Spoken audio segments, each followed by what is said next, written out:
to host in the best the world, and then my heal the world, little better place For you when from me.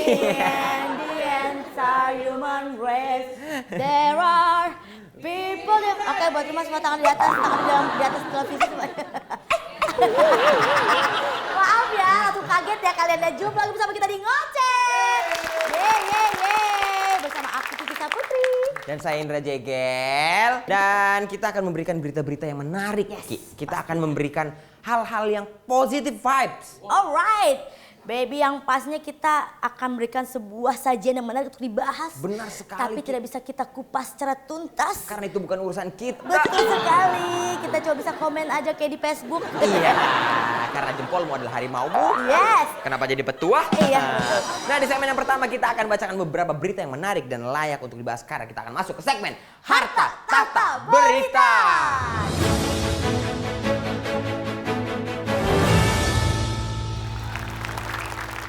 Selamat malam Ibu Tobleron. Selamat malam Bapak Ratu Perak. Ya, Ratu Perak. Nah, berita Ratu pertama. Perak. Tapi laut Tanjung Perak dong. Siapa suka boleh ikut. Oh, versi jazz. Bawa gitar keroncong pinggung. Jangan lupa bawa. Oh, lu Sandi Sendokir ya? Ya, sendiri aja. Oh iya, right. Tapi kalau boleh tanya Kiki, usia orang tua berapa ya umurnya? Hampir 55-an lah. Tapi masih aktif? Kan aktif kenapa emang? Maksudnya masih kemana-mana gerak? Oh, biasanya aktifnya ke Empang buat mancing. Oh, empang doang Iya. ya? Nggak pernah coba-coba naik gunung kan? Enggak dong. Nah, ini Ki. Jadi ada pendaki tertua yang berhasil menaklukkan tebing El Capitan. Wow. Nah, tepatnya di Amerika Serikat. Yap. Di mana ada wanita tertua yang berhasil memecahkan rekor sebagai orang tertua yang bisa menaklukkan tebing El Capitan di Taman Nasional Yosemite, Amerika Serikat, Ki. Deirdre Wolonik berhasil mencapai puncak El Capitan pada perayaan ulang tahun ke-70. Tapi ternyata ini bukan kali pertama Deirdre menaklukkan tebing El Capitan.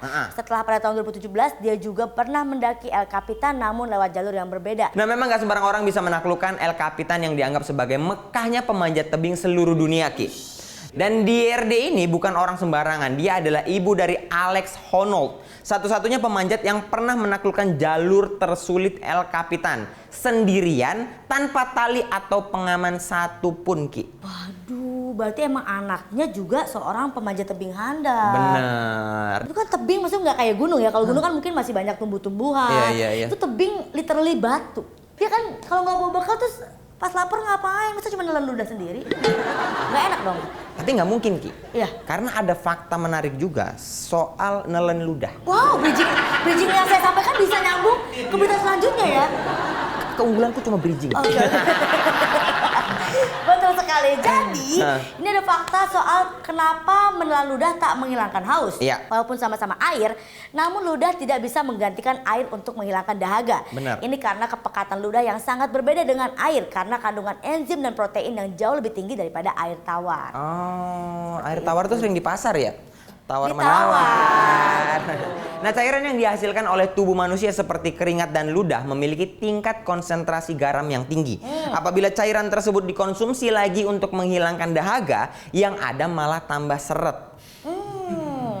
Dan bahkan kalau misalnya kita lagi dehidrasi, itu biasanya malah kandungan ludah kita akan menjadi lebih terkonsentrasi. Fokus belajar tuh. Oh, enggak, bukan konsentrasi itu, bukan. Oh, iya. Bukan konsentrasi itu, bukan fokus. Tapi malah jadi lebih ke olah gitu kali Iya, ya. benar. Sehingga dampaknya ludah akan mengental dan tambah tidak menyegarkan. Jadi sebenarnya itu tuh alasan kenapa kita tuh nggak boleh minum air laut. Oh iya. Karena kan dia kandungan garamnya tinggi. Bener, asin kan. Betul, kecampur Iya. sama pipis-pipis anak kecil. Jadi rasanya tuh asin-asin anget. Iya betul. Lagian main di laut cuaca-cuaca kayak gini tuh kan emang nggak disaran, Ki. Karena selain hujan, kan lagi hujan, ada juga yang viral di perairan Bali beberapa waktu lalu. Apa tuh? water spout. Iya betul sekali Sobat Ngoceh. Jadi walaupun secara kasat mata fenomena ini mirip dengan puting beliung, namun kenyataannya water spout ini sangatlah berbeda dengan saudara twisternya. Nah, water spout ini terjadi ketika angin dengan karakteristik khusus bersentuhan dengan permukaan air. Jadi fenomena ini hanya bisa terjadi di laut, danau, tambak, dan bendungan, Ki. Tak seperti puting beliung yang lintasannya bisa lebih dari 1 km dan durasi bisa lebih dari 1 jam. Water spout ini termasuk twister skala mikro karena durasinya biasanya nggak lama, cuma 3 detik. Lebih lama Instastory ya.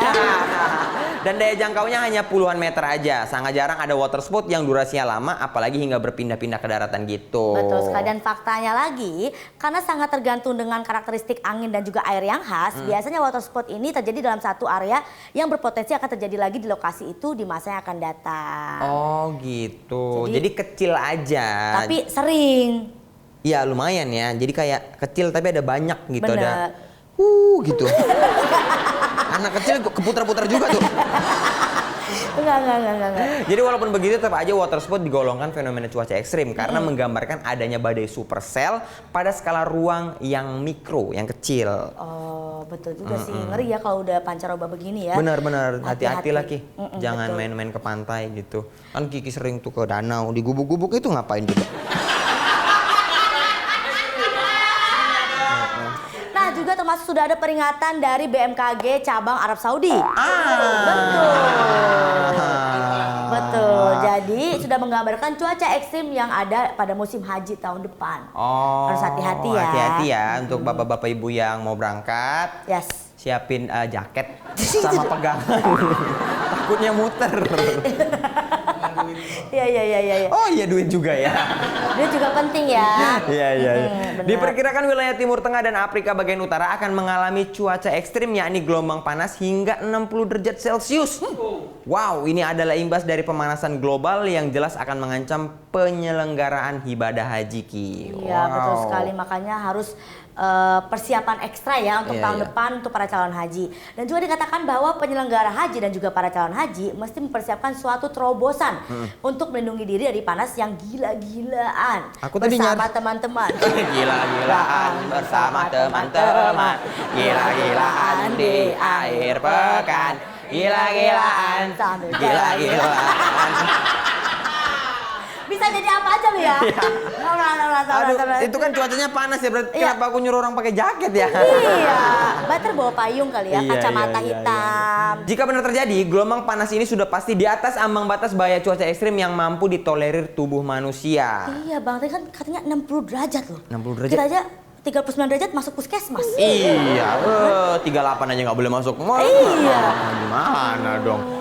Nah, lebih lanjut lagi dikatakan bahwa jika pemanasan global ini terjadi, beberapa wilayah di Timur Tengah dan Afrika bagian utara ini akan menjadi tidak mungkin ditinggali dalam beberapa tahun ke depan, Ki. Aduh, Nggak ngeri bisa banget berarti. ya. Karena kan di Afrika tuh panas kan gitu, Timur Tengah tuh panas. Iya. Aku sama papa sering tuh. Papa kamu sering liburan ke Afrika? Enggak ke Jakarta Timur. Tadi katanya pernah bilangnya. Kan timur. Ini kan semuanya akibat pemanasan global. Iya. Ya aku heran kenapa global tuh nggak kelar-kelar pemanasan ya?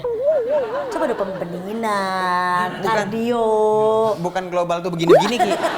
Bukan pemanasan, gitu. bukan stretching Oh, namanya, iya, bukan. Oke. Serem ya. Aduh. Dan katanya es di kutub utara itu udah mulai mencair, Ki. Bahkan ada yang ngasih sirup ya? Iya. Iya makanya hati-hati banget. Bahkan katanya bencana kekeringan di dunia itu memang sering terjadi. 70%-nya di wilayah itu tadi. Iya. Dan pasti akan ada pergeseran sosial dan ekonomi besar-besaran juga jika pemanasan global ini tak segera dipecahkan. Wow, bisa berimbas ke kita ya, Ki? Iya. Semoga tidak berimbas ke ngoceh ya. Iya. Tuh jangan ya. Amin. Oke, semoga tetap ada ya. Amin. Kalian tetap pengen kita ada kan? Amin. Makanya jangan kemana-mana ya. Ya, benar Tetap sama sekali. kita aja. Tetap di Ngoceh.